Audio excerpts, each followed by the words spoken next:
You ever wonder how a 20-year-old college dropout convinced IBM, the most powerful tech company on Earth, to let him keep the rights to software that would make him the richest person in the world? Here's how he actually pulled it off.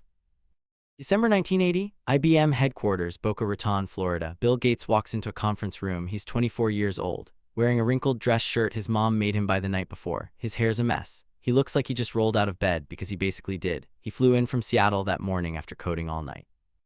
Across the table sit 12 IBM executives, all of them in dark suits, all of them at least 20 years older than him. The lead negotiator, Jack Sams, slides a contract across the table. It's thick, maybe 200 pages. "We need an operating system for our personal computer project," Sams says. "We want to buy it outright. Name your price." Gates picks up the contract, starts flipping through it. His partner, Paul Allen, is sitting next to him, barely breathing. They don't have an operating system. They don't even own one, but Gates had promised IBM he could deliver it. And now he's staring at a contract that would pay him maybe $200,000 to sell IBM the rights to something he doesn't even own yet. Most 24-year-olds would take that deal in a heartbeat, but Gates isn't most 24-year-olds. He puts the contract down, looks at Sams, and says 4 words that will change the history of computing forever: "We'll license it instead." The IBM executives look confused. License it? They're IBM, they don't license anything, they buy things, they own things. But Gates has done something nobody at IBM realizes yet. He's seen the future, and in that future there won't be one computer. There will be millions of them, and if IBM doesn't own the operating system, if Microsoft just licenses it to them, then Microsoft can license it to everyone else too. What happens over the next 5 years will turn a tiny company in Albuquerque into the most dominant technology company of the next 2 decades, and it all starts with this one decision, this one negotiation, this one moment where a 24-year-old says no to IBM. I'm Alex Morgan, this is Behind the Billion, and today we're breaking down the deal that built Microsoft. Not the founding story, not the friendship with Paul Allen, the actual strategic decision that turned Bill Gates from a smart programmer into the richest person on Earth. Now look, I've spent the last 2 weeks on this, obsessively researching this. I've read Gates' emails from the era. I've gone through Microsoft's early contracts that got released in antitrust lawsuits. I've read every biography Isaacson's, Monet's, and Andrews' book, even went back and found old Fortune articles from 1982. And here's what I found, the common story everyone tells about Microsoft: it's wrong. People think Gates got lucky. They think IBM made a mistake. They think it was just about DOS, this operating system that Gates bought from some other company for 50 grand and resold to IBM. But that's not the real story. The real story is about a 24-year-old who understood leverage better than executives with 30 years of experience. The real story is about a negotiation so brilliant that people are still studying it in business schools today. So let me take you back to where this actually starts. And it doesn't start with IBM, it starts with Bill Gates as a kid. Albuquerque, New Mexico. Gates is 19 years old. He's just dropped out of Harvard. His dad is furious. His mom is worried. And Bill and his childhood friend Paul Allen are starting a company to write software for this new thing called the Altair 8800, basically the first personal computer ever sold as a kit. They name the company Microsoft, combination of microcomputer and software. They're working out of this cheap hotel room in Albuquerque because that's where MITS, the company making the Altair, is based. And Gates is coding 18 hours a day, sleeping on the floor, living on pizza and Coca-Cola. But here's what's important. Even at 19, Gates has this philosophy, and I found this in an early interview he did with a tech magazine in 1976. He says, "Software is where the value is. Hardware will become a commodity, but software is what makes the machine useful." Think about that for a second. It's 1976. Nobody's thinking this way. Everyone thinks the computer itself is valuable, the circuits, the chips, the metal box, but Gates sees something different. He sees that once you build one piece of software, you can copy it infinitely, and each copy costs you basically nothing. That's leverage, that's scale, that's how you build a massive business. So Gates and Allen start writing software, first for the Altair, then for other early computers, and they're making decent money, nothing crazy, but enough to survive, enough to keep growing. Now, most people don't know this, but Gates almost didn't make it past 1977. Microsoft almost died. They had this contract with a company called Commodore, big advance payment, like $50,000, which was huge for them. But Commodore kept changing the specs, kept demanding revisions, and Gates finally snapped. I found this letter he wrote to the CEO of Commodore, and it's just brutal. He basically says, "If you don't pay us what you owe us, we're walking away from this contract. And by the way, good luck finding anyone else who can write software this good this fast."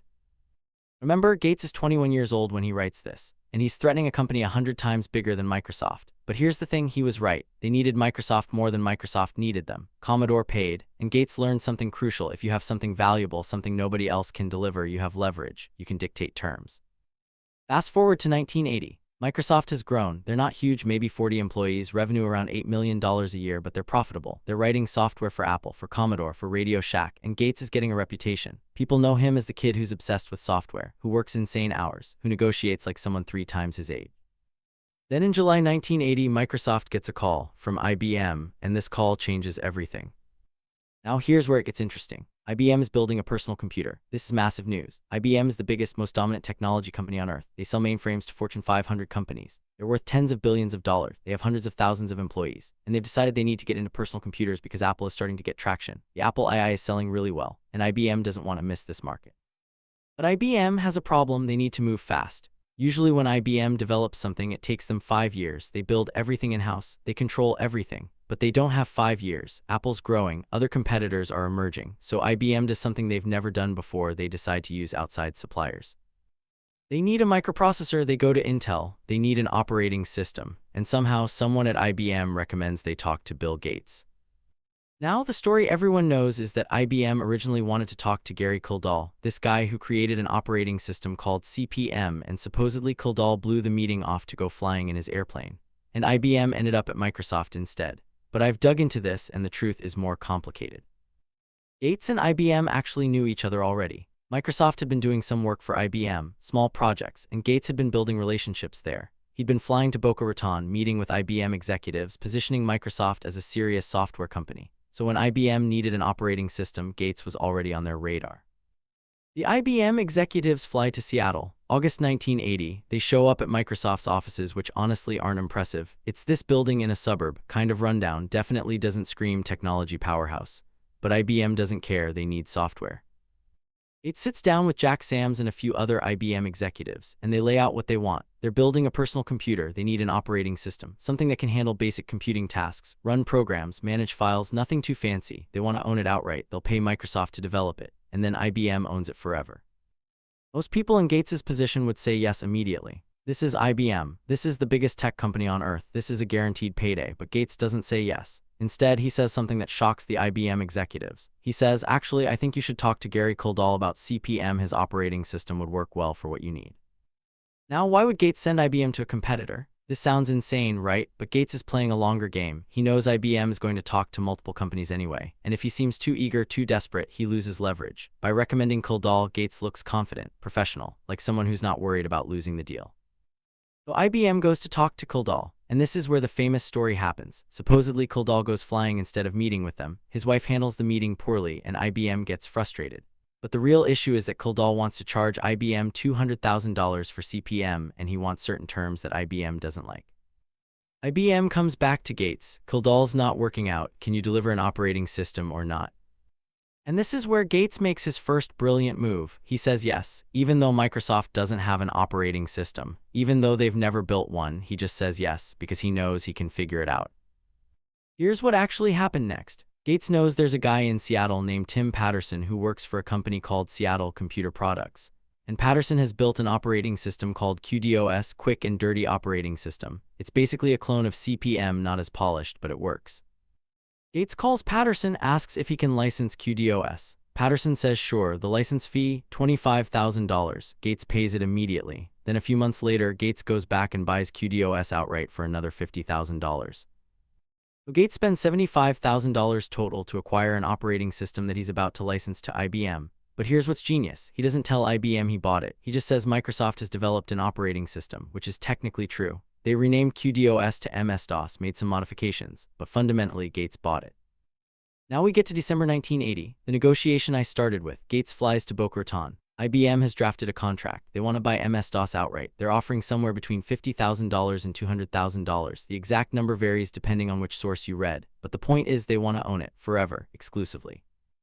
Gates sits in that conference room. He's 24 years old. He's got Paul Allen with him, and he's staring at a contract that would give Microsoft more money than they've ever seen from a single deal. Most entrepreneurs would sign, would take the guaranteed money, would celebrate. Gates has been thinking about this moment for months. He's been running scenarios in his head, and he's realized something that the IBM executives haven't. IBM is building a personal computer with off-the-shelf parts, Intel processor, standard components, which means, and this is crucial, other companies will be able to build computers that are compatible with IBM's design. They'll be able to clone the IBM PC. And if those clone computers need an operating system and if IBM owns MS-DOS exclusively, then Microsoft gets nothing from those clones. But if Microsoft retains ownership of MS-DOS and just licenses it to IBM, then Microsoft can license it to everyone else too. Gates puts the contract down, looks at Jack Sams, and says, "We'll license it to you instead." The IBM executives are confused. Sam says, "We want to own it, that's how we do business." Gates doesn't blink. "The license will be non-exclusive. You can use it for your PCs, but we retain ownership." Now here's where you have to understand IBM's position. They're in a hurry. They're already behind schedule on this PC project. They've never done anything this fast before. And Gates is the only person who's delivered on every promise so far, so they have a choice: walk away and find someone else, which will take months, or agree to Gates's terms and keep the project moving.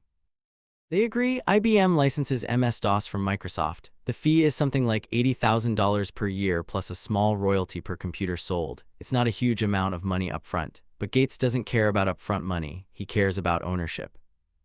The IBM PC launches in August 1981, and it's a massive hit, way bigger than IBM expected. They thought they'd sell maybe 250,000 units over 5 years. They sell that many in the first year. The IBM PC becomes the standard for business computing almost overnight. And here's where Gates's strategy pays off. Other companies start making IBM-compatible computers. Compaq is the first. They reverse engineer the IBM PC and build a portable computer that can run all the same software. Then comes Tandy, then Zenith, then dozens of others. And every single one of those companies needs an operating system. And the only operating system that's fully compatible with IBM PC software is MS-DOS. So they all come to Microsoft, and they all license MS-DOS. By 1983, Microsoft's revenue has tripled. By 1985, MS-DOS is running on millions of computers worldwide, and Gates is licensing it to every computer manufacturer in the industry: IBM, Compaq, HP, Dell, everyone. Now I want to pause here because this is where most people stop the story. They say Gates won because he kept the rights to DOS. The end. But that's not the full story. The real genius is what Gates does next.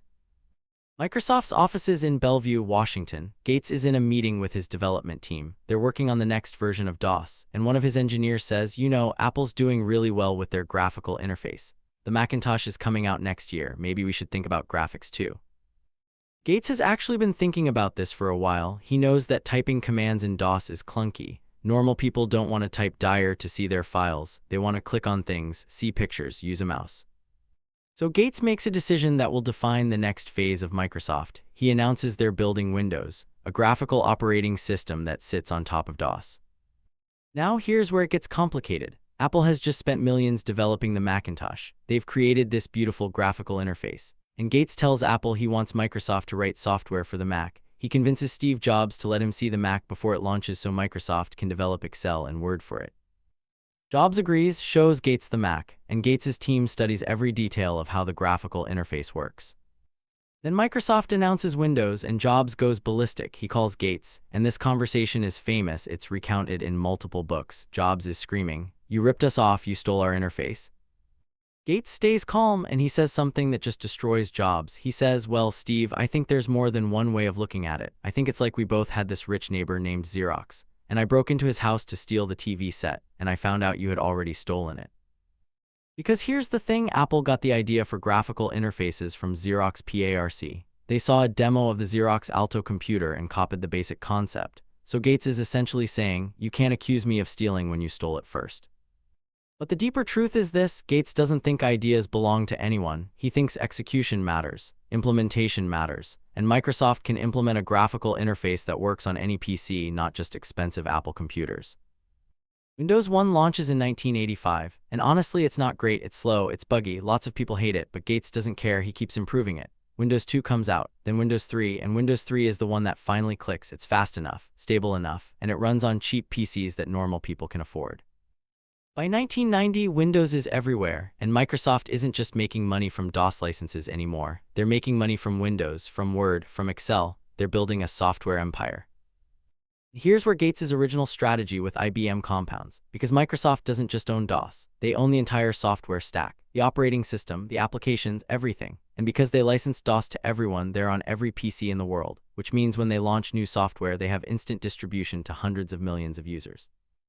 Think about the compounding effect here. The IBM deal in 1980 gave Microsoft ownership of DOS. That ownership let them license DOS to every PC maker. Those licenses gave them revenue and market share. That market share let them build Windows. Windows gave them a platform to sell applications, and those applications made them billions. All because Gates said no to IBM's initial offer. All because he insisted on licensing instead of selling. Now let me jump forward to 1995, because this is where Gates makes his second legendary strategic move, and honestly this one might be even more impressive than the IBM deal. The internet is starting to become a thing. People are using web browsers. Netscape has launched and it's growing fast, and Gates initially doesn't get it. Microsoft is focused on Windows 95, which is about to launch. They're not paying attention to the web. But then Gates reads this memo from one of his engineers, a guy named Jay Allard, and Allard is basically saying, the internet is going to be huge. If we don't do something, we're going to miss it. Gates reads this memo and he does something that most CEOs would never do. He admits he was wrong. He pivots the entire company. He writes his own memo called the Internet Tidal Wave. And he says, the internet is the most important development since the IBM PC. We need to focus everything on this. Microsoft launches Internet Explorer. They bundle it with Windows, and this becomes hugely controversial. The government eventually sues Microsoft for antitrust violations, says they're using their monopoly in operating systems to crush Netscape. And they're right, Microsoft is absolutely using Windows to push Internet Explorer. But here's what's interesting. Gates doesn't apologize for it. He thinks bundling software with Windows is innovation. He thinks giving customers a free browser is good for them. And legally, Microsoft ends up settling with the government, but they never admit wrongdoing. The antitrust case drags on for years. It damages Microsoft's reputation. It costs them billions in legal fees. But by the time it's over, Internet Explorer has won, Netscape is dead, and Microsoft controls web browsing on most PCs. Was it aggressive? Yes. Was it ruthless? Absolutely. But Gates believed that in technology, winner takes most, and if you're not willing to fight with everything you have, you're going to lose. Now I want to talk about Gates's management style for a second, because this is important to understanding how Microsoft became what it became. Gates was famous for these things called bill meetings. Product managers would present their work to him, and Gates would just tear into them. He'd say things like, "This is the stupidest thing I've ever seen," or "Why would anyone buy this?" or just, "That's not going to work." There's this famous story, I found it in multiple sources, where a program manager presented a feature for Word. He'd been working on it for months, brought in charts, data, user research. Gates listens for 5 minutes, then interrupts. "How long did you spend on this?" The guy says, 6 weeks. Gates just shakes his head. "That's 6 weeks of your life you're never getting back. This is completely wrong." Now that sounds brutal, right? And it was. A lot of people who worked for Gates found him incredibly difficult. But here's the thing, Gates was usually right. He had this ability to cut through complexity and see the core problem instantly, and he expected everyone around him to think as clearly as he did. One of his favorite tactics was what people called the drill down. He'd ask a question, you'd answer. He'd ask a deeper question, you'd answer again. He'd keep going until he found the edge of your knowledge, until you admitted you didn't know something. And then he'd say, "Okay, so go figure it out and come back." Gates wanted people who could think from first principles, who could defend their ideas, who could admit when they were wrong, and if you couldn't do that, you didn't last long at Microsoft.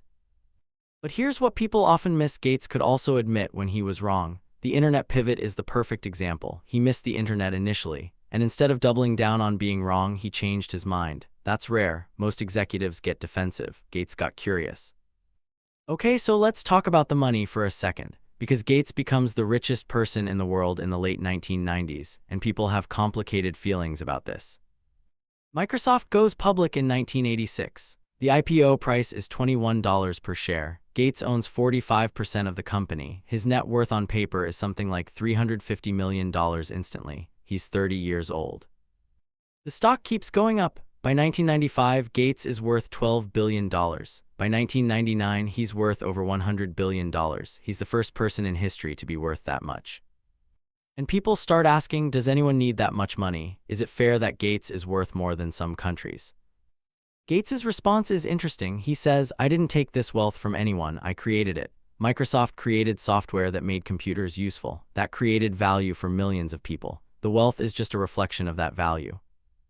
And honestly, there's truth to that. Microsoft didn't steal money from people. They sold products people wanted: DOS, Windows, Office, and those products made computers accessible to regular people, not just technical experts.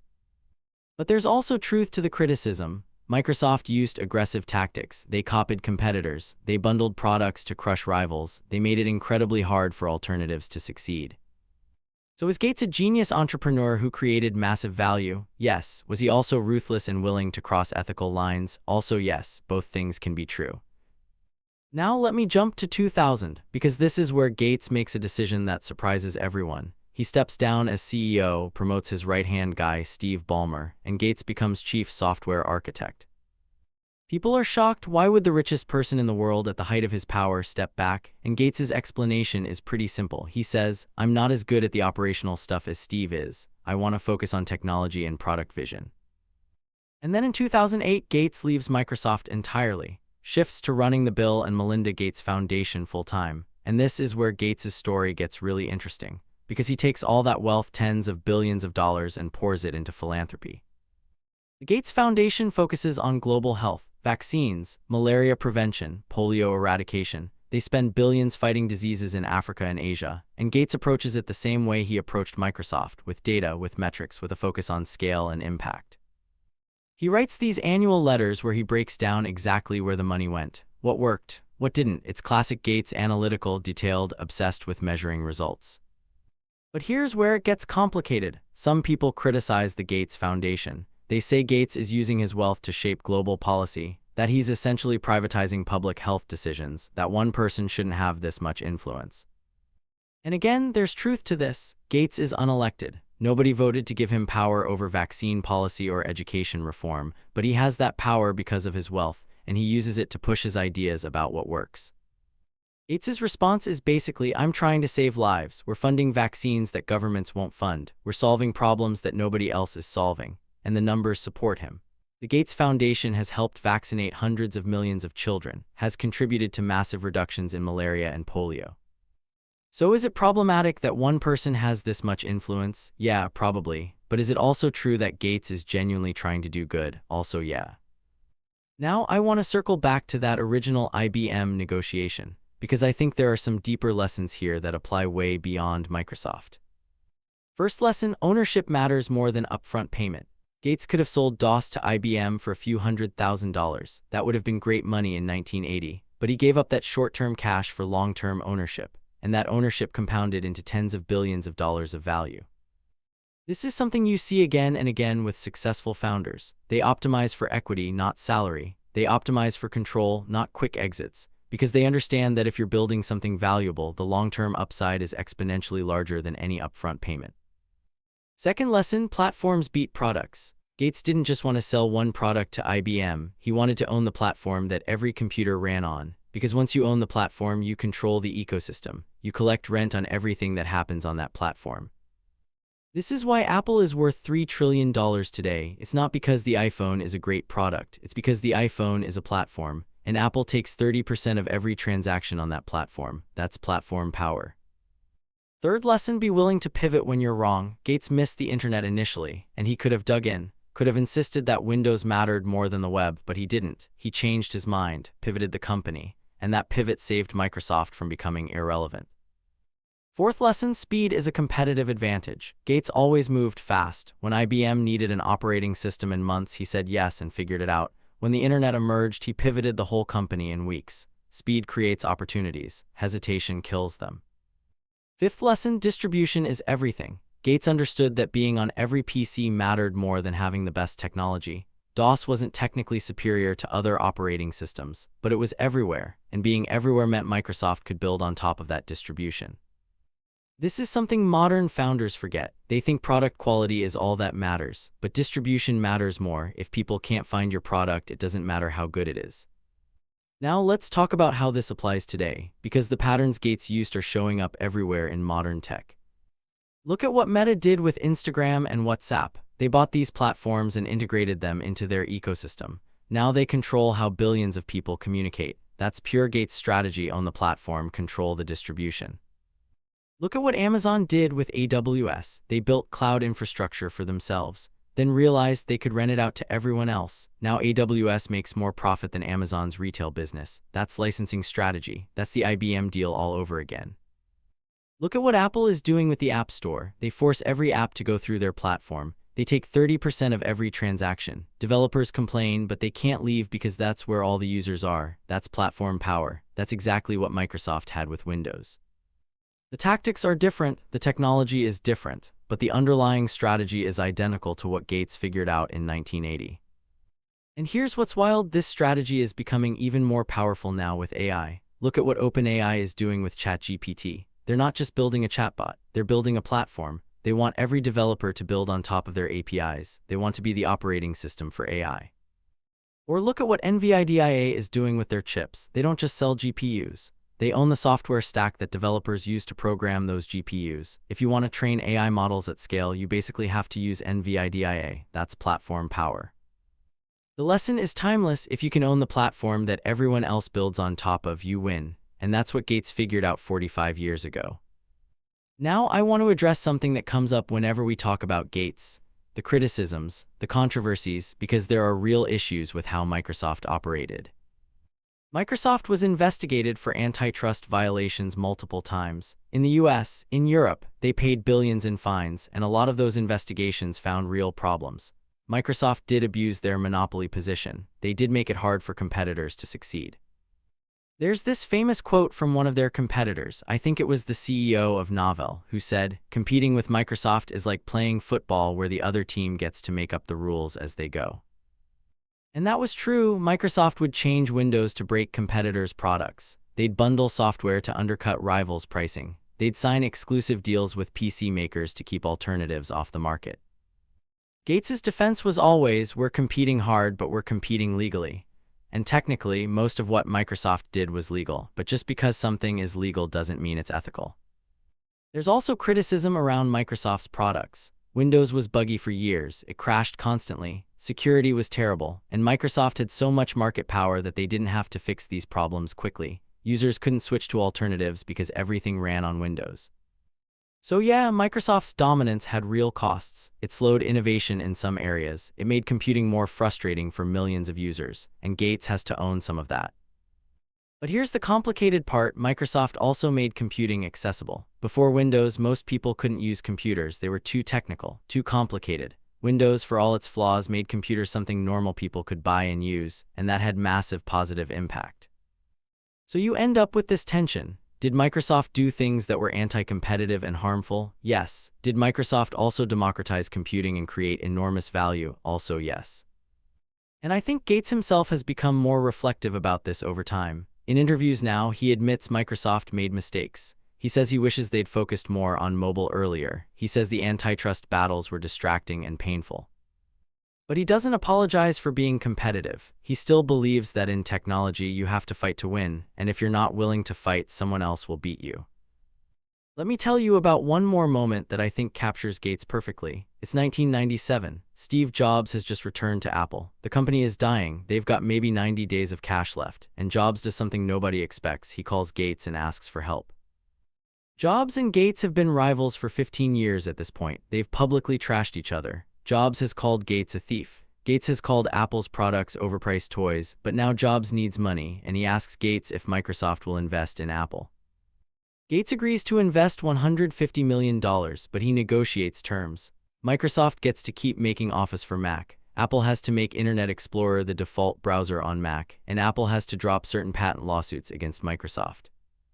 When Jobs announces this deal at Macworld, the crowd boos. Apple fans are furious. They see it as Jobs selling out to the enemy, but Jobs defends it. He says, we have to let go of this notion that for Apple to win, Microsoft has to lose.